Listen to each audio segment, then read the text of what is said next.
자, 1절에 너희를 대면하면 유순하고 떠나 있으면 너희의 담대한 나 바울은 그리는데요. 이 말씀이 그 10절에 보면은 그들의 말이 편지들은 무게가 있고 힘이 있으나 몸으로 대할 때는 약하고 말도 시원치 않다. 이거와 이제 관계된 말인데 이제 바울을 만나서 같이 얼굴을 대하면서 말을 하면은 이 말을 못 한다. 바울이 말을 못 하고 사람이 예, 착해 보이기만 하고 근데 바울이 보낸 편지를 읽으면은 굉장히 그 사람이 막 강하다는 거예요. 그래서 편지로만 큰 소리 치는 사람이다. 예. 원래는 우유부단하고 비겁하기 짝이 없는데 또 세속적이고 이기적인데 편지로는 굉장히 그 본인이 대단한 신앙을 가진 것처럼 막 우리들을 건면하고 막 강하게 이야기한다. 이렇게 비난했다는 거예요. 그 이야기를 듣고 바울이 그 1절에 이제 그리스도의 온유와 관용으로 친히 너희를 권한다. 이 온유라고 하는 말은 노할 때는 노하고 노하지 아니할 때는 노하지 않는 예, 인간은 감정적인 동물이거든요. 이 감정의 지배를 많이 봐요. 그래서 우리의 인간이 가진 감정을 희노애락 그렇게 표현하기도 하는데 그러니까 자신의 분노를 통제할 수 있는 사람 자신의 감정을 통제할 수 있는 사람을 이제 온유하다 그렇게 이야기합니다. 온유하다. 그래서 바울은 자기가 받은 모욕에 대해서는 그 반응을 하지 않지만은 다른 사람이 받은 모욕에 대해서는 그 분노할 수 있는 이제 그 의분이라 그러죠. 의분. 예, 그런 상태가 이제 온유하다. 온유하다. 누가 나에 대해서 막 뭐라 그러면은 에이 그래 내가 못났으니까 그러지 그리고 받아들인다. 그러나 다른 사람에 대해서 막 함부로 말하고 그러면 아니 왜 그렇게 해요 저 사람 왜? 크게 잘못한 것도 없는데 왜 그렇게 심하게 이야기하세요? 이렇게 분노할 수 있는 거 그게 온유한 상태입니다. 온유한 상태. 예수님도 그랬거든요. 예수님도 예. 이 관용이라고 하는 말은 법이나 규칙이나 규정을 문자 그대로 적용하지 않는 것을 이해합니다. 예. 법이나 규정을 문자 그대로 적용하면 잘못될 수가 있어요. 예. 그러나 관용은 사람을 그 사랑하는 마음을 가지고 대하는 것이 이제 관용이란 관용. 큰 잘못해도 그 그럴 사람이 아닌데 그런 이유가 있지 않을까 해서 멈춰서 생각하는 거. 그게 관용이라는 거죠. 관용. 예. 근데 이 절에 보면은 바울의 대적자들이 그 육신에 따라 행하는 자로 바울을 말했다는 거죠. 이 바울이 아주 인간적인 술수가 뛰어나고 이해 타산적이고 세속적인 자다. 그렇게 막 비난을 했다는 거죠. 비난했다. 그런 비난에 대해서 3절에 우리가 육신으로 행하나 육신에 따라 싸우지 아니하노라. 육신에 따라 행한다라고 하는 것은 내가 인간의 몸을 가진 그 한 사람의 인간에 불과하다는 거예요. 그러나 육신에 따라 싸우지 않는다. 그러나 인간적으로 살지 않는다는 거죠. 하나님을 떠나서 살지 않는다. 내가 비록 육신을 가지고 인간의 몸을 가지고 사는 자지만은 이 몸의 본성에 따라서 사는 자가 아니라 내가 하나님을 생각하고 하나님의 일을 하는 그런 사람이다. 그렇습니다. 자, 육을 가진 인간은 육신에서 오는 그 약점, 그 본성을 극복하기가 쉽지 않습니다. 그래서 이 바울은 그래도 바울은 그 육신대로 행하지 육신에 따라 싸우지 않는다. 어떤 자신의 어떤 본성에 따라 싸우지 않는다. 자기의 어떤 세속적인 이익을 앞세우거나 또 권위를 세우지 않는다. 그런 뜻입니다. 그럼 바울은 뭘로 싸우느냐? 바울이 싸우는 싸움은 세상적인 육신적인 싸움이 아니라 영적인 싸움이죠. 영적인 싸움. 세상적인 싸움에서는 그, 그 세상적인 문제기 무기를 사용하겠죠. 그러나 영적인 싸움에서는 영적인 무기를 사용하죠. 영적인 싸움에서 세상적인 무기를 사용하면은 그 있을 수 없는 일이죠. 있을 수 없는 일. 예. 우리가 영적으로 이제 악한 영과 싸운다. 그럼 악한 영이 보이지 않은데 악한 영과 싸울 때 막 무기를 가지고 나와서 막 총을 막 갈긴다든가. 그건 있을 수 없는 일이죠. 예. 세상에서 그런 일들이 가끔씩 일어나요. 그런 사람을 뭐라 그럽니까? 미쳤다 그러지. 미쳤다 그러지. 와, 저 사람들에게 막 악기가 들어갔다 하고 막 총을 난사하고 있을 수가 없는 거죠. 있을 수 없는. 영적인 싸움은 영적인 것으로 싸우는 겁니다. 바울은 그것을 이제 하나님의 능력이다. 4절에 하나님의 능력이다. 어떤 견고한진도 무너뜨리는 하나님의 능력이다. 그랬습니다. 자, 이 하나님의 능력은 4절 마지막에 모든 이론이라 그랬습니다. 모든 이론은 헬라 철학을 얘기해요. 헬라 철학. 5절에는 하나님을 아는 것. 이건 여기서 하나님은 우리가 믿는 하나님이 아니라 헬라의 신들, 그 신을 아는 지식들. 예. 그러니까 복음에 반대해서 막 높아진 것을 다 물리치고 다 무너뜨리고 모든 생각을 사로잡아 복음으로 모든 생각을 사로잡아 그리스도에게 복종하게 한다. 그렇습니다. 복종하게. 그래서 6절에 너희 복종이 온전하게 될 때에 모든 복종하지 않는 것을 벌하려고 준비하는 중에 있다. 바울은 복음을 대적하는 세력들이 하나님의 능력으로 결국은 그리스도에게 복종하게 될 것이다. 그렇게 선포했습니다. 그러나 여전히 불순종하고 대적하는 자들도 있을 거라는 거예요. 그런 사람은 벌하기 위해 준비하고 있다. 그랬습니다. 고린도 교회 내에는 세 부류의 사람이 있었습니다. 첫째는 유대 지방에서 들어온 거짓 사도들, 거짓 교사 이렇게 이야기하는데 또 두 번째는 그들의 유혹에 넘어간 고린도 교인들이에요. 교인들. 그다음 세 번째는 그러한 유혹에도 넘어가지 않고 순수하게 믿음을 지킨 성도들입니다. 성도들. 그러니까 여기서 6절에 모든 복종하지 않는 것, 이것은 유대 지방에서 들어온 교회 안에 들어온 유대주의적인 율법주의자 이런 사람 같은 거짓 교사들을 이해합니다. 이들은 복음을 왜곡할 뿐만 아니라 바울의 사도적인 권위까지 무시했다고 지난번에도 나왔어요. 사도적인 권위를 훼손하게 되면 어떤 일이 일어나느냐? 사도적인 권위를 훼손하면은 지도력이 이제 붕괴되겠죠. 무너지겠죠. 한 공동체의 지도자가 있는데 저 사람은 말이야 무슨 문제 있고 막 없는 말 있는 말 다 막 퍼뜨려 가지고 하면은 그 사람이 더 이상 공동체를 이끌어갈 리더십이 이제 붕괴되죠. 그런 지도력이 붕괴되면은 공동체가 와해돼 버린 거죠. 예. 뭐 멀리 갈 것도 없이 여러분 또 뭐 이리저리 들은 이야기들이 많을 거예요. 교회가 이제 분란이라면은 그 교회 리더가 이제 담임 목사인데 목사에 대한 막 여러 가지 있는 말 없는 말이 막 만들어서 퍼뜨려지면은 그 대부분의 그 목회자들은 거기에 대해서 반박을 못 해요. 자기 신앙도 있고 뭐도 있고 해서 아주 비리가 많은 사람이면 몰라도 그러면 이제 누가 옳다 틀리다 하고 쫙 갈라진다. 중도파도 생기고 결국은 공동체가 와해되는 거죠.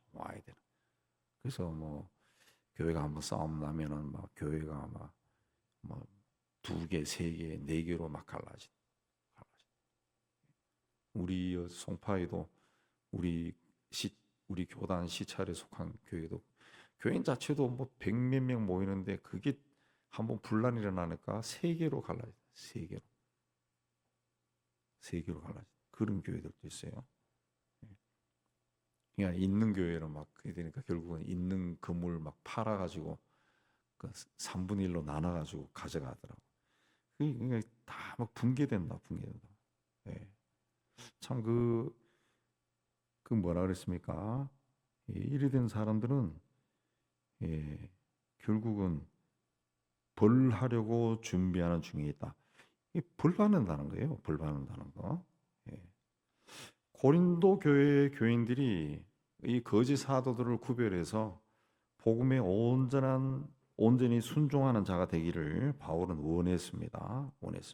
그래서 벌 받는다 안 그러고 벌 하려고 준비하는 중에 있다. 벌 받을 거야 너들 그러면은 완곡하게 말한 거죠. 그 바울은 그리고 교인들이 왜 그런 거짓말에 자꾸 넘어가느냐 그걸 이야기하는데 뭐라 했습니까? 7절에 너희는 외모만 보는도다. 외모만 본다. 예. 겉으로 드러난 그 모습만 본다는 거죠. 인간적인 측면만 자꾸 본다는 거예요. 그걸 보고 왜 자꾸 판단하냐? 그 거짓 사도들의 거짓말에 넘어가서 고린도 교인들이 바울을 너무 인간적이고 육적인 시각으로만 자꾸 본다는 거예요. 사실이 아닌데도 사실. 당시 헬라의 문화적인 영향을 받은 초대 교인들에게는 보편적으로 이 뭐랄까요? 이 권위 있는 태도. 그러니까 지도자가 아주 지식이 많아서 철학이니까 지식이 많아서 교인들을 막 압도할 정도로 그런 권위 그걸 좋아해. 또 헬라에서 또 유명한 것이 웅변술이거든요. 웅변학. 막 웅변하는 거. 그런 것들을 좋아했다. 그래서 그 헬라 지역에 그리스 지역에 가면은 항상 그 광장 그러면은 광장에 그 연사가 올라갈 수 있는 바위가 있다. 평평한 바위가 있어. 그 위에서 막 연설하는 그게 파르테논 신전 앞에도 그거 있고 큰 바위가 있고 그 바위 위에 또 높은 곳이 또 있어요. 거기서 이제 바울이 논쟁을 했다고 그렇게 이야기하더라고요. 그 다음에 또 어떤 그 신비적인 것을 좋아했다. 신비적인 거. 신비적인 거. 그래서 그런 거를 현혹하는, 그래서 이제 바울이 전도하러 다닐 때 귀신 들린 점치는 소녀도 나오잖아요. 그리고 뭐 에베소에서는 그 구리 장색이 자기들이 만든 이 우상이 팔리지 않는다고 막 소동을 일으키는 거. 그런 걸 갖다 놓으면 뭔가 신이 나와 함께 한다는 것을 막 느끼는 거죠. 그런 것들이 있었다는 그런 것들이. 바울이 그런 세상적인 가치관을 떠나서 나를 진실하게 좀 봐라. 그렇게 이야기한 겁니다. 그리고 이어서 어떤 사람이 자기가 그리스도에 속했다고 그렇게 주장하는데 그 사람이 그리스도에게 속한 것처럼 우리도 그리스도에게 속했다는 거죠. 그래서 7절에 우리도 그러한 줄을 자기 속으로 다시 생각해라. 그 유대 지방에서 내려온 거짓 교사들이 항상 주장한 것이 뭔가 하면은 지난주에도 나왔지만 9장에도 나오지만은 바울은 사도가 아니다. 그겁니다. 사도가 아닙니다.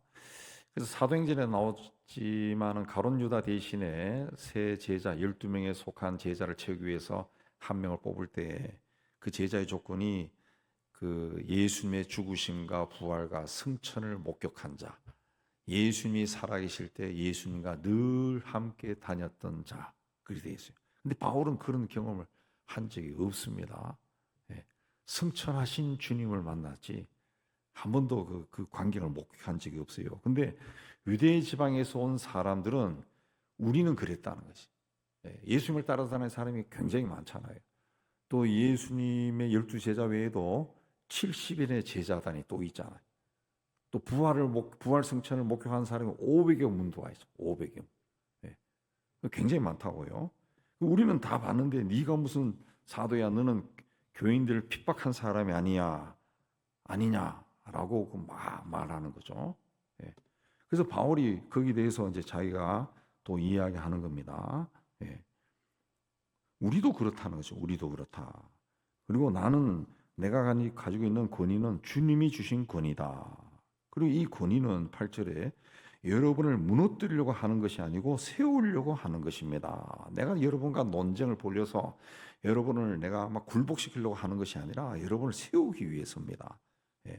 그래서 8절에 내가 이에 대하여 8절 후반절에 내가 이에 대하여 지나치게 자랑하여도 부끄럽지 아니하리라 그랬습니다. 이 말은 뭔가 하면은 나는 지금까지 그렇게 했다는 거죠. 예.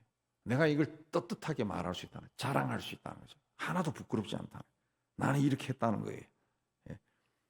그래서 편지로 여러분을 놀라게 하려고 그렇게 한 것이 아니라 편지나 여러분을 만나서나 똑같다는 거죠. 여러분을 세우기, 주 안에서 세우기 위해 내가 그렇게 했노라 그랬습니다. 그래서 10절에 말씀은 바울의 대적자들이 그를 비판한 겁니다. 그걸 비판한 1절과 마찬가지로 비판한 건데, 근데 바울이 그 실제로 그 문제가 있는 사람이냐? 이게 뭐 몸으로 대할 때 약하다.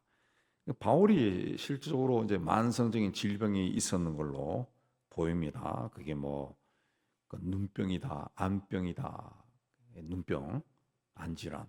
그 부활하신 예수를 만날 때 굉장히 강한 빛에 쓰여서 눈에 어떤 이상이 생겼다. 사흘 동안 못 봤잖아요. 그 후유증이다. 그런 사람도 있고 바울의 어떤 그 간질병이 있었다. 그렇게도 봅니다. 근데 그 성경에 나타난 바울의 그 전도 여행을 보면은 굉장히 그 많은 고난을 견디고 또 엄청나게 먼 거리를 여행을 해요. 그걸 보면은 이 사람이 육신적으로 연약한 사람이다. 말할 수가 없습니다. 또 사도행전 14절에 보면은 루스드라에서 이 험의 신으로 그 사람들이 막 바울을 막 섬기려고 했던 적이 있어요. 바나바하고 바울을. 바나바는 제우스라 그러고 이 바울은 험해라. 험해가 누구냐 하면은 웅변의 신입니다. 말을 잘하는 신이에요. 웅변신. 너무 말을 잘했다는 거지. 너무 말을 잘한다. 그러니까 바울은 자기의 어떤 그 행동이 그 군림하려고 하는 것이 아니라 섬기려고 그렇게 한 것이다. 섬기려고 하니까 사람이 온순하게 돼야겠죠. 겸손하게 돼야겠죠. 그러니까 사람들이 좀 얕잡아 본 거죠. 얕잡아. 요즘도 똑같습니다. 좀 다른 사람을 대할 때 착하게, 부드럽게 또 그 사람을 배려해서 겸손하게 이렇게 이야기하면은 어떤 사람은 그걸 그대로 받아들이지만은 좀 덜 된 사람은 무시해야 한다. 그런 사람을 무시한다. 그냥 함부로 대해도 되는 사람으로 그렇게 생각한다. 사실은 그게 아닌데 옛날이나 지금이나 그 조금 지도자가 조금 힘이 있는 것도 막 휘둘러 버리면은 사람들이 막 겁을 낸다. 겁을 내고 고분고분해진다. 어떻게 저런 사람에게 저렇게 고분고분할 수 있을까? 막 휘두르거든요. 휘두르거든요. 제가 그 우연히 신천지에서 그 성경 공부 가르친 걸 한 1분 정도 보다가 야, 이 웃긴 놈들이다 해서 안 봤어요. 더 보면은 괜히 거기 묻어 있는 악한 영이 기 들어올까 봐 안 봤는데 잠깐 봤는데도 야, 이 웃기는 사람들이다 했는데 그 사람들이 많이 모였더라고. 한 몇백 명 모인 것 같아. 굉장히 큰 강당에. 근데 이 강사가 서가지고 막 욕을 막 하는 거야. 욕. 제대로 좀 줄 맞춰 앉으려 했는데 막 줄도 못 맞추는 막 욕을 막 하더라. 그런 거를 줄도 못 맞춰. 이렇게 앉으면 막 욕해요. 신천지 가면은 막 육두문자가 막 나온다고. 앞에 앉으라 했는데 왜 뒤에 앉았나 그러고 많이 앉았나.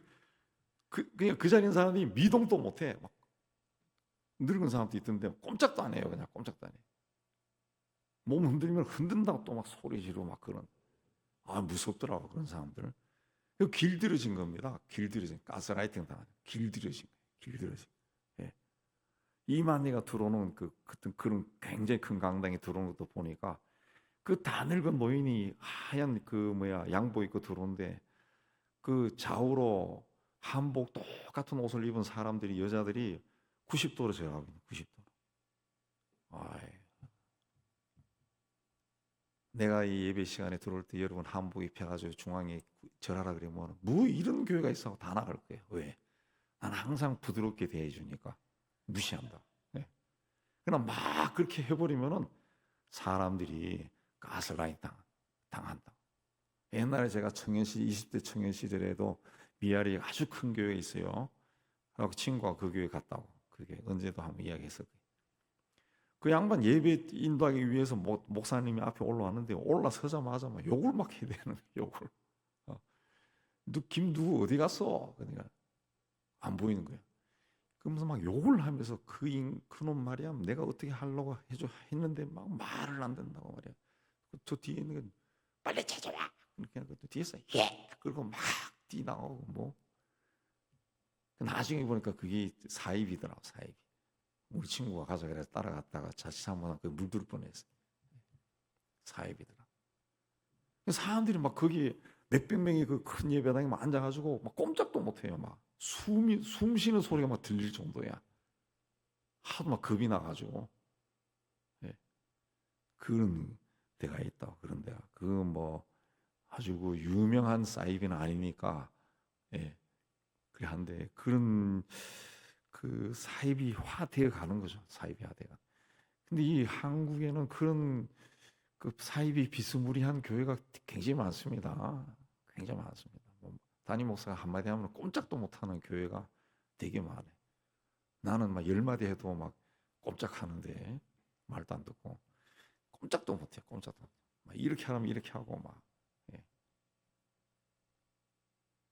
헌금도 얼마씩 내라 그러면 막 내고 안 내면 막 욕을 막 해대고 막 아우 그런 무서운 교회들이 많아.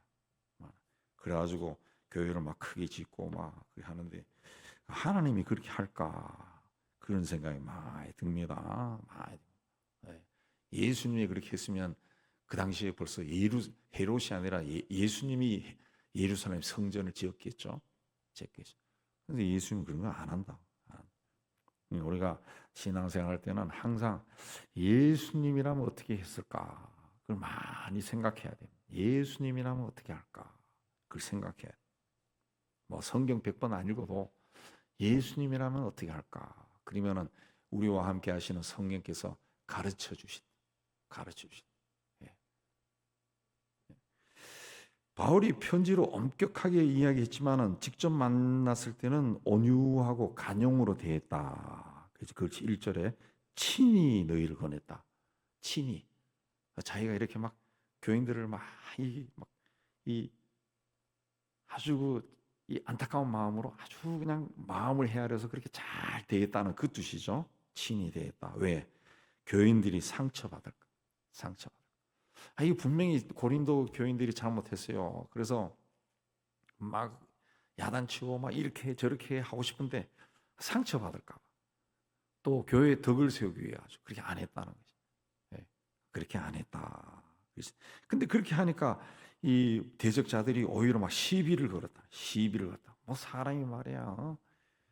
뭐 글 보낼 때는 뭐 이렇게 사시고 저렇게 하시고 그런데 만나면은 웃기만 하고 말이야. 아무 말도 안 하고. 막 이상한 사람이네, 저 사람. 그렇게 오해를 했다는 거죠. 오해를 했다. 그래서 그 11절에 보면은 이런 사람은 우리가 떠나 있을 때 편지들로 말하는 것과 함께 있을 때 행하는 일이 같은 것임을 알지라. 나는 똑같다는 거죠. 똑같이 했노라. 그러나 거짓 사도들은 실제로는 어떤 권위나 능력을 소유하지 못했으면서도 자신을 포장해서 교회를 병들게 했다는 거죠. 바울이 그들에게 경쟁의식을 가지고 있지 않다는 거예요. 자신을 내세우지 않았다. 근데 이 사람들은 항상 자신만만하다. 예. 그들의 자신만만한 이유 중에 하나도 말씀드렸지만은 예수님을 살아생전에 봤거든. 그리고 예수의 죽음과 부활도 봤다는 거지. 예. 또 예루살렘에서 있었던 성령 강림의 현장에 있었다든가. 현장에 있었던 사람 120명 아니에요. 물론 그런 사람들 중에도 신신한 사람이 있고 또 아닌 사람도 있을 겁니다. 사람이 워낙 많으면은. 그리고 그런 이야기를 내 친구가 예수님의 죽음과 부활과 승천을 봤어. 그럼 친구가 나에게 막 그 놀라운 이야기를 막 이야기했을 거 아니에요. 그럼 그걸 전해 들은 사람도 아마 있을 겁니다. 있을 거예요. 그러면 그 원본에서 바로 전해 들은 것은 생생하다고. 예? 생생하다. 예. 생생하거든. 그러니까 자기를 동일시할 수 있는 거죠. 동일시할 수 있는. 우리가 이 학문 또 해보면은 그 PhD, 특히 PhD 같은 경우는 그 심사할 때 항상 원본을 봐야 돼요. 원본. 누가 그 원본에서 인용해서 써놓은 그걸 자꾸 하면은 그 학위가 통과를 못 합니다. 원본을 찾아가지고 원본에서 네가 읽고 네가 해석해야 돼. 그게 많아야 돼. 그 퍼센트로 몇 퍼센트가 넘어가야 됩니다. 남이 자꾸 인용한 걸 하면은 그게 인용이 몇 번 인용한 건지도 몰라요. 저도 우리가 하면서 공부할 때 그래서 인용한 것이 그 찾아가는 거죠. 찾아 들어가니까 원본하고 다르더라고요. 내용이. 전혀 다른 내용이 나오더라고요. 그런 게 있다. 근데 이 사람들은 그 실제로 예수님과 함께하고 그 예수님의 부활 승천을 받은 사람도 있겠고 들은 사람도 있을 거라는 거죠. 그들이 봤어요. 그들은 그러니까 이 자신만만한 거죠. 우리는 정통 엘리트라는 거죠. 근데 이 녀석은 예수 믿는 사람들 핍박하던 사람. 그러니까 무시하는 거죠. 무시하는. 그러나 바울은 주님의 권위를 가지고 있었죠. 주님이. 그래서 뭐라 합니까? 감히 짝하며 비교할 수 없다. 나를 너희와 같이 같은 사람으로 비교하거나 평가하지 말라. 그랬습니다. 12절에 우리는 자기를 칭찬하는 어떤 자와 더불어 감히 짝하며 비교할 수 없다. 그들은 자기 스스로를 막 칭찬한다는 거죠. 자기들이 정한 기준에 따라 스스로 평가하고 막 이 칭찬하고 비교하고 막 하는데 그걸 뭐라 했습니까? 자기로서 자기를 헤아리고 자기로서 자기를 비교하니 지혜가 없다. 지혜가 없다. 정말 어리석은 자다. 그랬습니다. 그러나 바울은 13절에 우리는 분수 이상의 자랑을 하지 않고 하나님이 우리에게 나눠주신 그 범위의 한계를 따라 한다. 그랬습니다. 한계를 따라. 여기 한계는 이방인 선교입니다. 이방인 선교. 바울이 처음 사도로 세움을 받을 때 예루살렘에 있는 예수님의 제자들과 일종의 협약 관계를 맺었습니다. 첫째는 바울을 이방인 사도로 인정한다라는 것이고, 둘째는 기존 교회와 무관하게 교회를 개척한다. 그래서 로마서 15장 20절에 보면 내가 그리스도의 이름을 부르는 곳에는 복음을 전하지 않기를 힘썼노니 이는 남의 터 위에 건축하지 아니하려 함이다. 그랬습니다. 이게 제자들과 바울 사이에 일종의 선교 협약인데, 그래서 그 범위의 한계를 따라 하노니, 그 범위에 따라 가지고 내가 했다는 거예요. 그렇게 하다가 너희에게까지 이른 것이다. 그렇게 복음을 전하며 이렇게 오다가 고린도에까지 와서 복음을 전해서 여러분이 예수를 믿고 교회가 세워진 거요. 그렇게 이야기한 겁니다. 그래서 14절 우리가 너희에게 미치지 못할 자로서 스스로 지나쳐 나아간 것이 아니요. 그랬습니다. 우리 번역이 막 옛날 어른들이 어렵게 해놨는데, 우리가 너희에게 미치지 못할 자, 너희에게 가지 못한 자인데 스스로 지나쳐 나아간 것, 스스로 나아간 것이 아니라는 거지. 이 한계가 여기까지 너희에게 못 가도록 한계를 정해놨는데 우리가 이걸 건너뛰어 가지고 고린도까지 간 게 아니라는 거예요. 우리는 복음으로 여러분에게 간 거다 그랬어요. 복음으로 간 거다 그랬어요. 그러니까 이것도 이 정해진 한계, 범위의 한계 안에서 여러분에게 간 거다. 여러분에게 간 거다. 그렇습니다.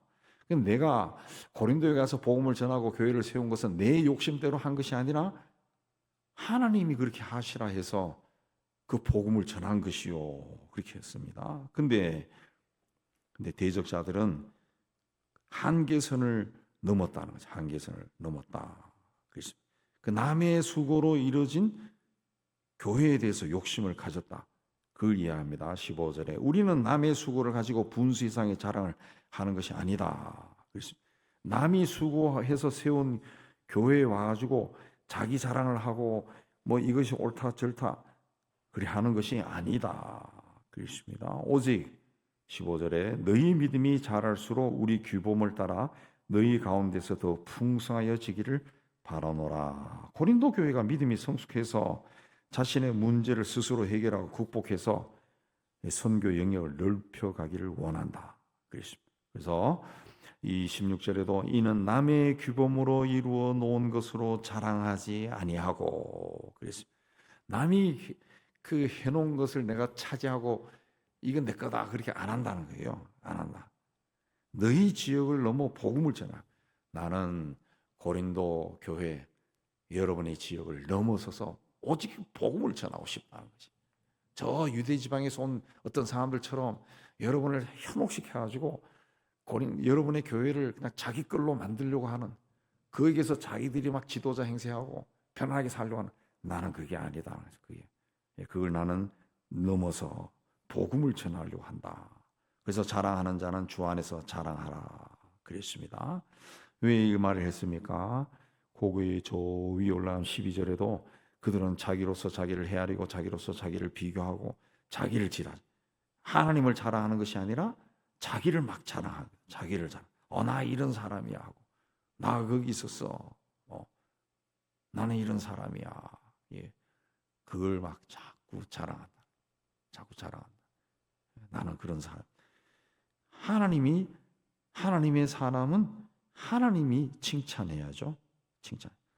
결국 누가 진정한 사도냐 했을 때 자아자찬하는 자들이 아니라 하나님으로부터 인정받고 칭찬받는 자예요. 그래서 18절 옳다 인정함을 받는 자는 자기를 칭찬하는 자가 아니요 오직 주께서 칭찬하는 자니라 그랬습니다.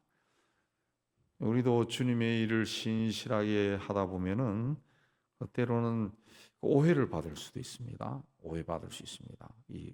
열심히 지나치면은 이 삐끄덕 소리가 낼 수도 있거든요. 오해를 받을 수 있어요. 오해를. 또 사람들이 겉으로 드러난 것만 가지고 판단할 때도 있다고. 예. 우리에게 그런 선입관이 없는가 살펴야 됩니다. 절대로 겉으로 드러난 것으로 판단해서는 안 된다. 안 된다. 과수원에 사과가 막 꽉 열렸고 어떤 과수원은 그 과수원 자체도 작은데 사과가 많이 안 열렸어요.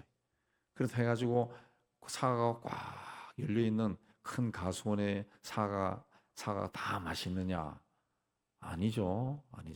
작은 과수원이라 해도 그 과수원에 열린 사과의 품종이 어떤 것인가에 따라서 다른 겁니다. 여러분 마트에서 제가 이제 사과를 좋아해서 사과를 사지만은 마트에서 이제 사과 다 보면 요새 사과가 참 비싸더라고. 막 한 개 막 5,000원 꼴 되더구만. 3,000원, 5,000원. 그래서 뭐 사 먹기가 그럴 정도로 좀 그런데. 근데 사과를 이렇게 보면은 저도 사과를 70년 동안 먹다 보니까 사과를 좋아해서 보면은 요놈이 맛있다 맛없다 그게 보이는 것 같아. 좀 보이는 것 같아. 다 맛있는 게 아니에요. 뭐 요새는 브릭스 해가지고 그걸로 이렇게 하는데 그 브릭스도 못 믿겠더라고요. 그 사과를 좋아하는 사람은 아시겠지만 식감이 달라요. 식감이 씹으면은 식감이 맛있는 거하고 그런 거하고는 차이가 많이 나더라고요. 식감이 다르다. 식감. 예. 다르다고. 전혀 다르다. 예. 그러니까 이제 우리가 그래서 주님의 일을 하다가 하면서 항상 이렇게 이 상처받는 경우가 이제 열매가 없다. 그거지 열매. 뭐 드러난 것이 없네. 자랑할 것이 없네. 또 열매가 있으면은 뭔가 풍성하면은 어우 수고했네, 잘했네, 막 이러는데 없으면은 아무 말 할 말도 없고 뭐 보고 칭찬해 주려고 해도 뭐 아무것도 없으니까. 근데 우리는 그 속을 봐야 됩니다. 속을 봐야죠. 예. 제가 학생 때 이제 CEC 훈련 받을 때 거기에서 가장 지금까지 많이 남아 있는 그 귀절이 뭐냐면은 예. 이 전도를 통해 가지고 내가 이래 전도하고 누구를 키우고 그렇게 했을 때 100명을 전도하면 100명이 다 예수 믿는다고 안 그러잖아요. 안 그러는데. 근데 CEC에서 가르치는 것은 뭐냐면은 100명, 200명을 1000명을 전도해도 한 명도 안 믿을 수 있어요. 안 믿을 수 있어요. 근데 CEC에서 가르치는 건 중요한 건 뭐냐면은 그러나 그 한 사람의 그 순장, 그 리더가 만들어진다는 것이. 리더가. 예. 겉으로 보이는 열매는 아무것도 없어도 이 사람이 누구에게 전도하려고 기도하고 애를 쓰고 복음을 전하고 간증을 하고 이렇게 하면서 이 사람이 신앙이 성장해지고 아주 주님 앞에서 견고한 사람을 선다는 것이. 그걸 중요하게 여긴다. 그걸 중요하게. 예. 한 사람의 순자. 여러분이 전도를 하거나 교회를 하거나 할 때 특별한 열매가 없다 해서 마음이 이제 씁쓸해지고 괴롭고 힘들고 나는 아무것도 아니구나 그런 생각해서는 안 된다는 거죠. 안 된다. 그 고린도 교회 문제가 바로 바울의 겉모습을 보고 판단한 겁니다. 판단. 그러다 보니까 급기야 그 사도로서의 권위마저 부정해 버린 거죠. 그래서 바울이 전하는 복음마저 꼬투리를 잡은 겁니다. 꼬투리를 잡은. 그걸 이제 바울은 그렇게 해서는 안 된다 그랬습니다. 내가 옳다 인정을 받은 자는 주께서 칭찬하는 자다. 예, 주님이 칭찬하는 걸 바라보고 일을 하라. 나는 그렇게 일하고 있다 그랬습니다. 여러분이 무슨 말 해도 나는 그 길로 가겠습니다. 그렇게 말한 겁니다. 우리도 우리 신앙의 초점이 주님께 있어야 돼요. 주님께. 그렇게 할 때 어떤 비교도 하지 않고 열등감, 패배감, 우월감에 빠질 이유도 없고 그냥 그 길로 끝까지 걸어갈 수 있습니다. 옳다 인정함을 받는 자는 자기를 칭찬한 자가 아니요 오직 주께서 칭찬하시는 자니라. 이 말씀대로 주님이 칭찬한 여러분 다 되시기를 주의 이름으로 축복합니다.